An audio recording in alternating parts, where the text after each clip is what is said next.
Yes, at ano nga kaya ang mangyayari dito sa series na to, mga kaibigan? Our final series of the day number 1 ng ating week number 2. Gusto ko yung sinabi, no? Channeling the hate, daughters. What do you think about that?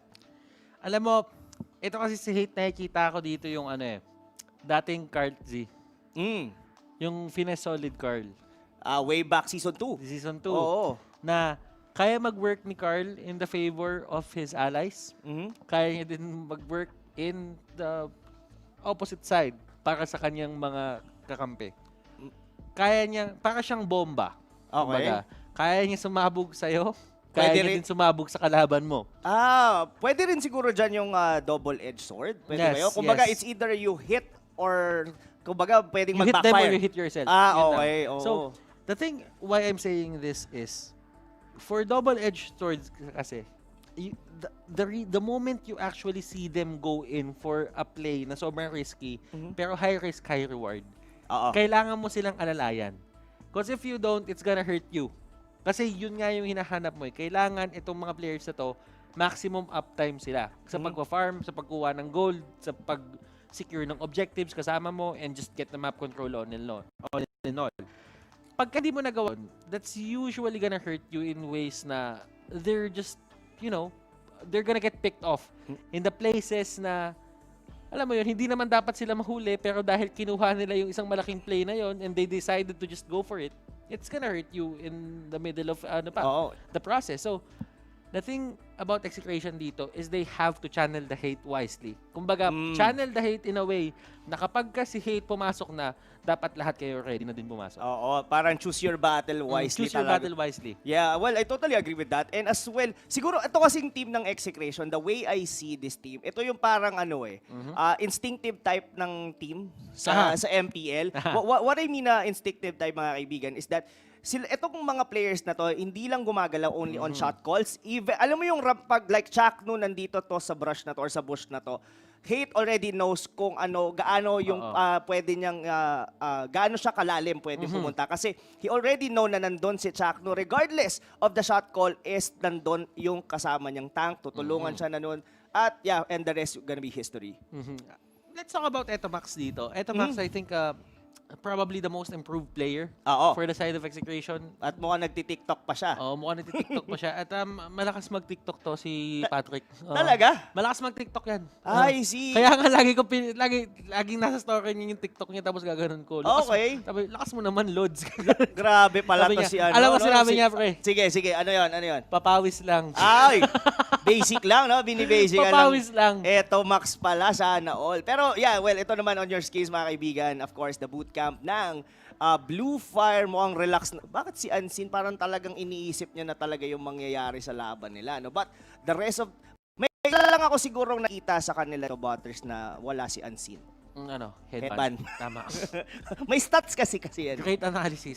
Kumbaga, parang skin, plus 10. Oo. Plus 10 attack, Totoo. plus 100 HP. Sa ibang game, may plus 2 AG nga yan eh. Oo, may ganon. Tama naman. Well, kidding aside, mga kaibigan, at least, nakikita na natin sila. Kasi yung week number 1, there's a part of the MPL na kulang eh. Kasi we're not seeing the players itself eh. Diba? Pero ngayon, of course, MPL did provide our teams na makita even with this pandemic that we have, napapanood natin sila na mismo maglaro on their respective bootcamps. Yeah, man, we're seeing right now si Crypt, si Secret, si Unseen, and si Lims. Hindi natin nakikita si Chu. Doon sa may screen natin, but I think si Chu nandun lang siya sa may likod. Totoo. May isa akong gustong what do you think about putting Fuzaken on the squad? Kasi definitely hindi pa siya naglalaro. They already had 2 series. Ito pa rin yung main squad nila. And I doubt na si Fuzaken yung isa kasi almost nandun na nakalabas yung support. Of course, that's Unseen. Si Cripso gonna be the main tank. Now, Fuzaken most likely hindi maglalaro on this series. What do you think about putting Fuzaken on the 5-man ng Blu Fire? It would actually put them in a spot na kailangan nilang mag-adjust ulit. Kasi if ever pasok si Fuzaken dito, mawawala si Crypt. Possibly. Si And Crypt. pareho kasi role nila. Si Fuzaken is really known to be a tank, yung hard tank talaga na talagang humaharap sa lahat. And I think in a way, Fuzaken dito is more aggressive in terms of just being a tank. kay Okay. Crip. Si Crip kasi kahit paano medyo nagpo-pullback pa yan sa mga bagay-bagay eh. And kung paano siya gumalaw and kung paano siyang mag-set up ng mga kills niya, he's a very calm and calculated person. Pero pag alam niyang pwede niya kunin yung kill, kukunin ngayon. Si Fuzaken naman, medyo ang nasa isip lang si Fuzaken is to just zone out everyone. Lagyan ng takot sa puso yung kalaban na baka manakaw yung buff nila. And that's one of the things na kaya naging successful si Fuzaken dun sa team ng Sunsparks dati, and that really earned him his first championship. But right now, he is on the side of Blu Fire and not really straying away from the blue color na katulad ng Makes sense. Sunsparks, diba? So, the team pa rin, nandun pa rin yung blue. Pero, well, at least hindi purple. Kasi alam mo nang pagka kasi purple. hindi mo pwede gamitin basta-basta yun. Bawal kasi gamitin yun. Oo. Di ba? Sabi ng mga, shoutout sa mga tropa nating army dyan, na bawal daw gamitin yun. Going back. Hinanapan ko talaga saan ko pasisingit dito kay Butters. Pero anyway, mga kaibigan, ito na ang draft natin for the second series. We caught off guard si Butters dito sa kanyang analysis.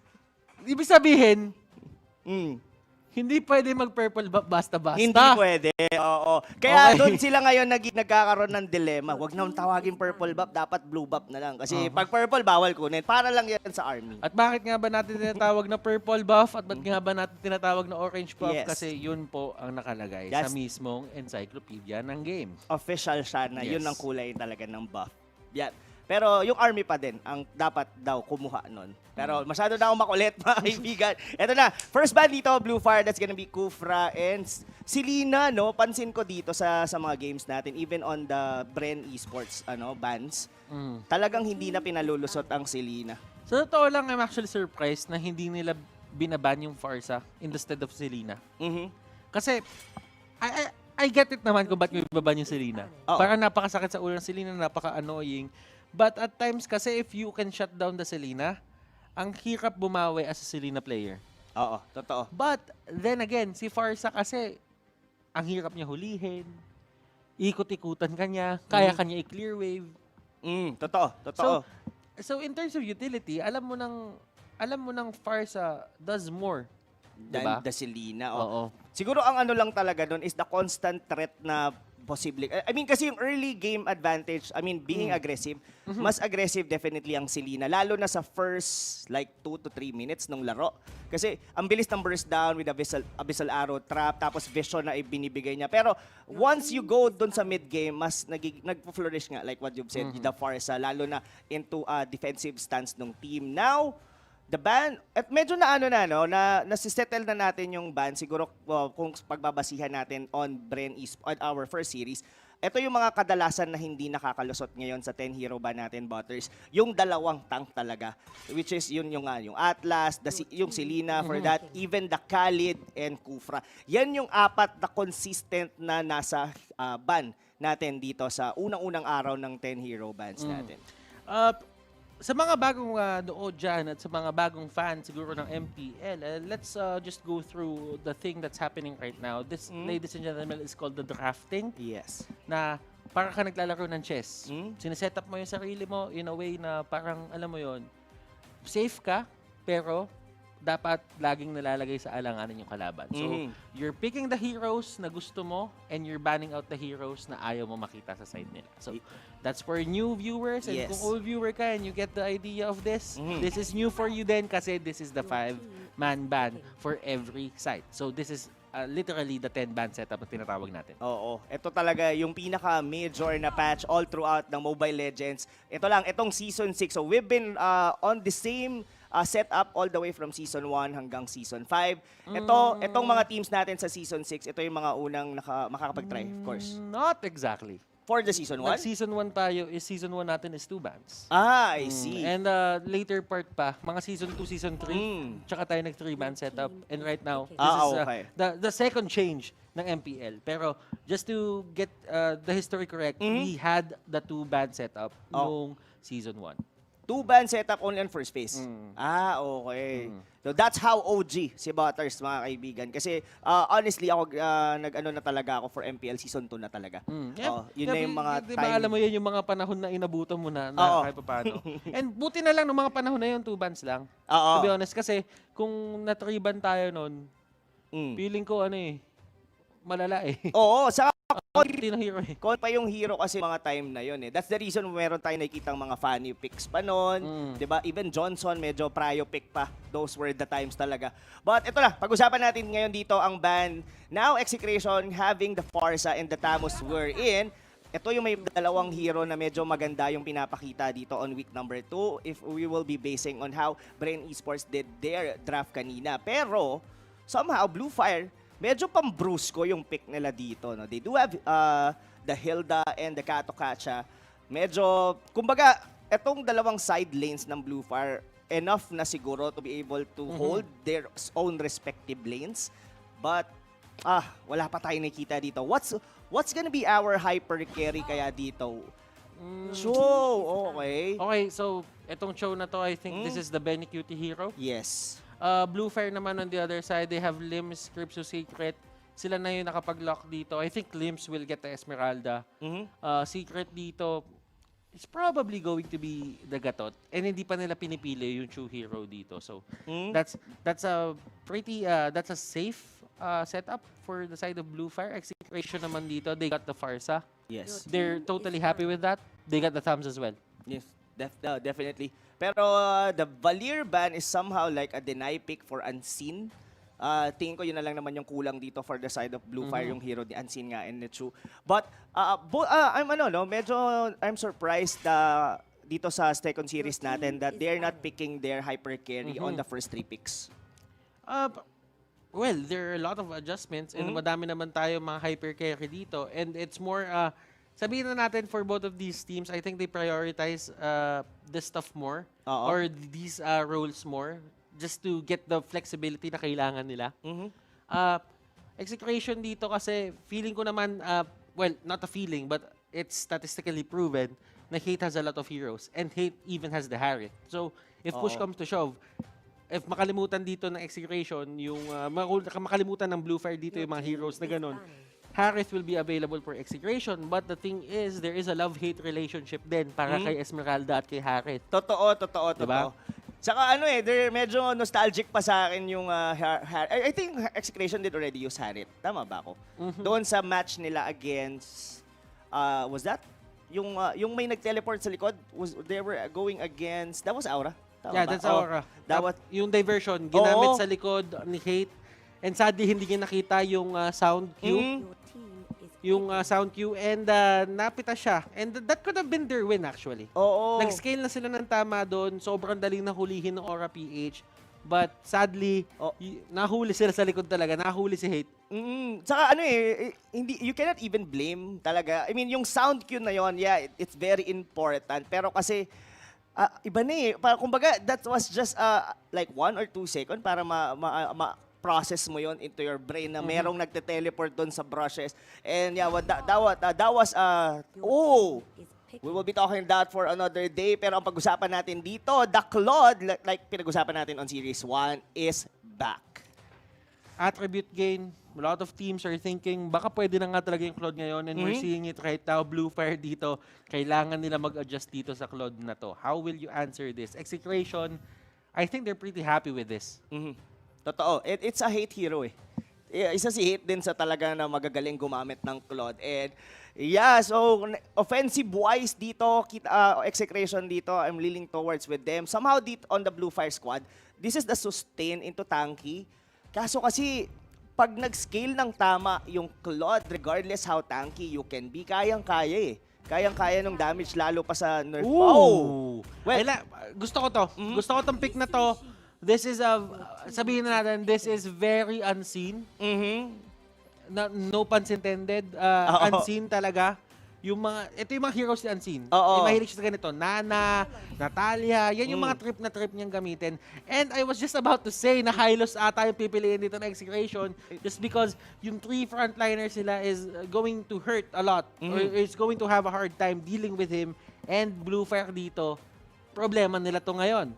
Esmeralda, Hilda, and Sigatot against the Hylos. This is probably a bad spot para sa Blue Fire ngayon na nakuha na Execration yung hero na yan. Exactly. And just going back, Butters, doon kay Unseen, dalawang hero ko lang talaga na most of the time naaalala si Unseen, even coming from the U-level squad nila during Season 5. Etong Natalia and yung kanyang Zask. Doon ko talaga siya nakilala as a player here on the MPL. Pero yeah, prediction-wise, of course, Butters, game number 1 dito sa series 2 natin, who would you go for? This is a hard one. Bro, I would go for Execration just because ako, personally, I like the Claude. I like kung gaano siya sabihin na natin, explosive. And I'm happy to see that he's back. Pero para sa akin, ang pinaka-deal breaker talaga dito, para sa side ng Blue Fire, is going to be the Hylos. That's a really hard matchup to go up against. Yeah. I totally, to be honest, I cannot disagree with you more kasi I'm going go din talaga for Execration. Kasi, I mean, nakita natin mga kaibigan kung paano ginamit ni Coral TC. I mean, bakit nga ba natin sinabing Claude is back dahil doon sa ginawa ni Coral TC during series number 1. Pero mamaya na natin pag-usapan yan dahil ito na, magsisimula na ang second series. Game number 1, Blue Fire versus Execration. So I'd like to emphasize na merong dalawang execute dito, yung side ng Blue Fire. Okay. Execration naman, they have a lot of help going in dito for the side of Hylos. So this is going to be a very tanky Hylos. Kung papansinin nyo, tatlong hero na yung pumalo sa kanya but they didn't really have enough damage to take him down. Totoo. Saka calculated niya din to the point na meron naman dyan revitalized bot. Creepsu here, showing off 2 members dito ng Execration. Even eto, Max, di pa sa level 2 dito. But the Little Wanderer will be taken by Hate. Habol sila dito kay Creepsu. Di yata nila ito pipigilan dahil nandito sa Gitnu onto the backlane. But the Flicker will be there para sa Hilda. Hate, almost, but not enough, mga kaibigan. Nagkatansyahan lang sila dito, but still alive pa naman dito ang the rest of the squad of Blue Fire. I like the spunk coming out here from, sabihin natin, itong si Unseen. Talagang pinakita niya lang talaga na, alam mo yon, he knows how to target people. But the thing is, yung execute, hindi sumakto. Oo nga eh. Kinulang. Kinulang talaga. Wala nang ibang punchline. Kinulang lang. Yep, talaga. Well, almost yun. I mean, kung if ever man na-pick up nila doon si Hate, that's gonna boost them a huge lead on the early stages of the game. Pero ngayon, unang nag-level 4 dito yung Yishun Shin and they're somehow trying. Medyo nagka-call off dito si Creepso na baka kunin natin. Total, may orange buff dito, hindi pa kinukuha ni Hate. Eh, sabi niya, ako na lang. Sige, mamaya na lang mga tol. I don't know what's really happening here for the side of Blue Fire. They're just controlling this and it would put Farsa and the others on notice. At hindi din pumunta si Chudon. Yes. So that means Cripso there probably just wasted his time a bit on the rotations. I have to see kung... okay. So, na-reset siya. Yes. Alright. And marireset talaga yan. He's trying to go, oh my goodness. Ayun na nga, yung talon doon ng Esmeralda just enough killing that Benny Cutie. But Sagito will be taking down the YSS. Habol sila dito. Dito medyo nanganib Creeps as well. Mukhang wala na siyang takas dito. The slow na magagaling from Zagitnu. And that's gonna be a 2-man down for the side of Blue Fire. Chaknu, the Tower of Power, the unbreakable wall. Grabe. The center of the year. Grabe, no? Talagang minama. Pero what really happened during that time? Nakuha pala ng orange buff dito ng Blue Fire, I think. May buff yung kanina eh. Si Sagitnu. Yeah, and feeling ko dito, Rob, they're having a bit of a miscommunication on their side. Blue Fire dito. What happened with that Hilda? Tanking that up? They could have secured that kasi medyo matagal walang tao doon if only Chu was there. But, eto na, they're just giving out the setup para dito sa Execration. They're just getting free objectives. Yeah, that was a clear miscommunication. Kumbaga nagko-call na, yung pa yung ano no? I mean, magkaharap sila definitely, but they were just signaling na, oy tol, punta ka dito sa orange map, meron pa dito. But, yeah, we'll see kung paano mangyayari doon sa miscom, kung mapapunish ba rito ang Blue Fire. Pero ito na, masyadong aggressive, but going into the back lanes, eto Max, Kripsu dito, just going in doon sa ating Farsa will not be successful. Sabi dito, lumayo ka sa akin, tol. By ultimate na ako coming from the Farsa. At nabomba si Kripsu doon. Oo. Nabomba si Kripsu doon. Automatic yan. And things are looking really bad for the side of Blue Fire. I'm not saying this just because Execration has a 2K lead. Ang kailangan mo kasi intindihin dito is kung ano ang ginagawa ng Claude. And Claude is just farming at will. Tatandaan mo dito, time bomb. Time bomb dito yung Claude. Totoo. Na kailangan nila pigilan. Yes, they got the TAMs, pero that doesn't change the fact that Claude is still farming.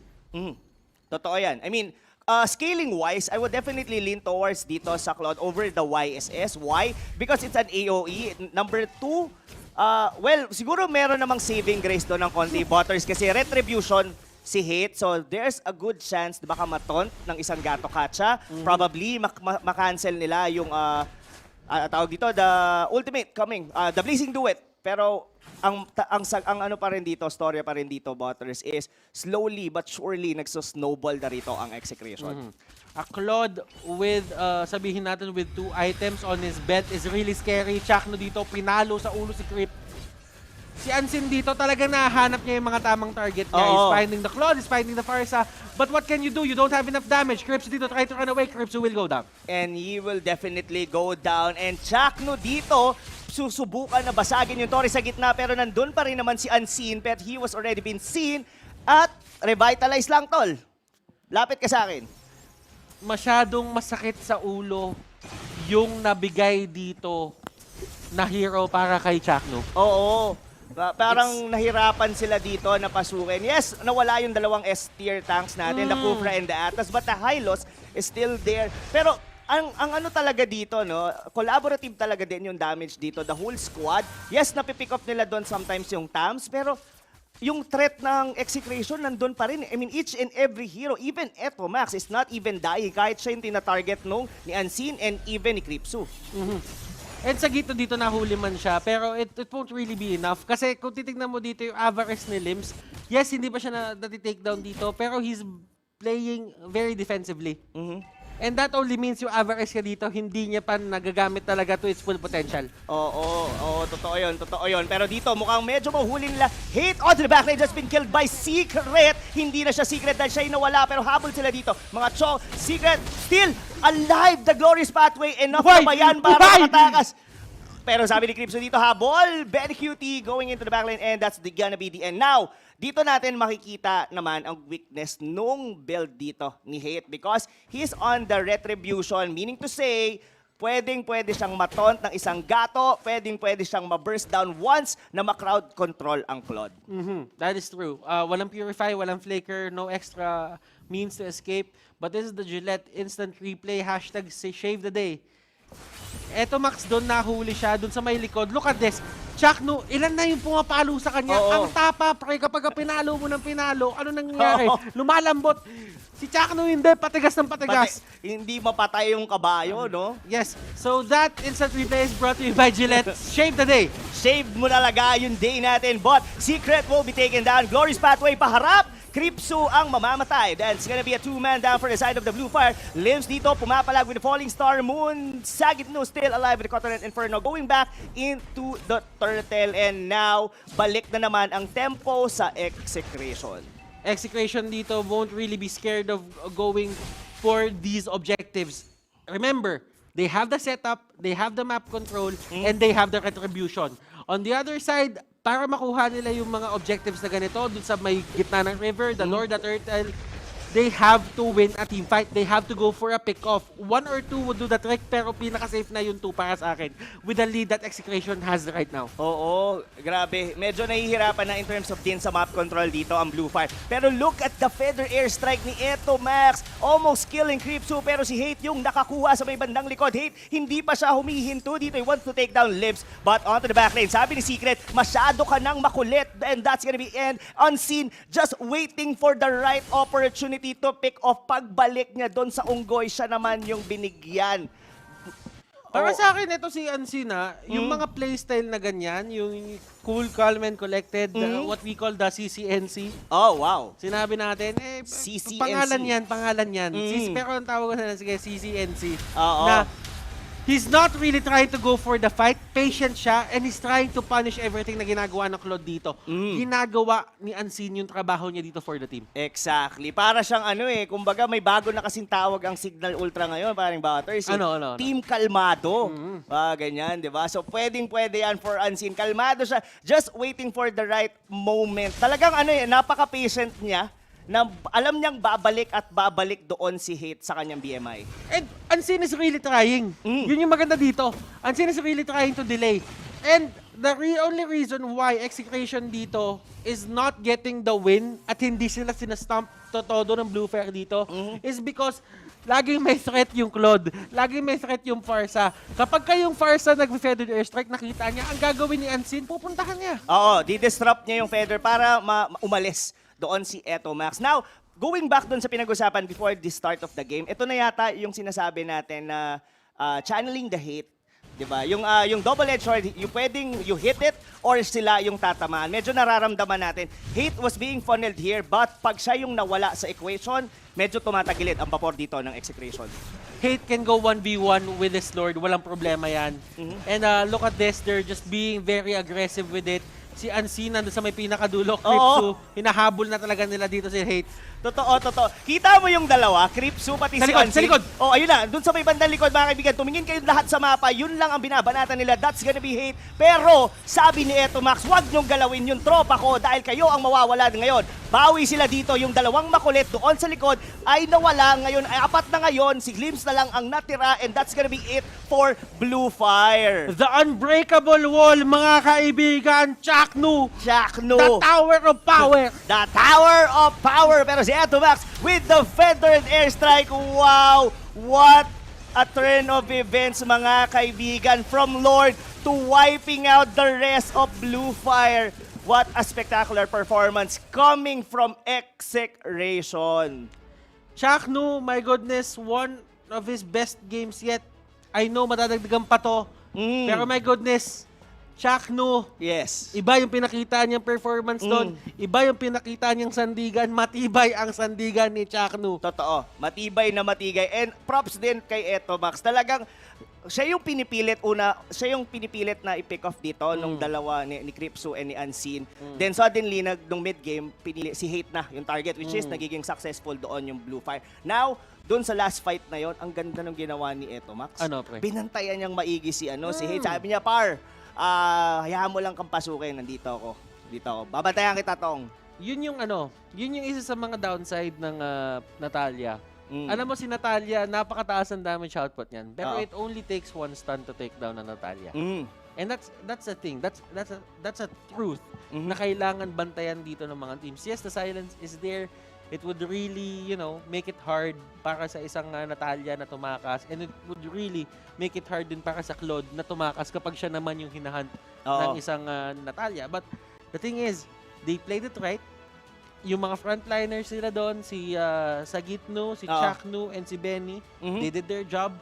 Nakita mo kung paano niyakap ni Sagitnu at ni Chaknu doon. And Chaknu, phenomenal performance. Yes. I cannot emphasize on it more. Alam niya kung ano yung lamang niya. He pushed the buttons right and they got the victory. Yes, definitely they got the victory. Pero pag-usapan pa natin more about this team fight, this series, dahil bibigyan tayo ng mga facts and analysis na malupet coming from Wolf.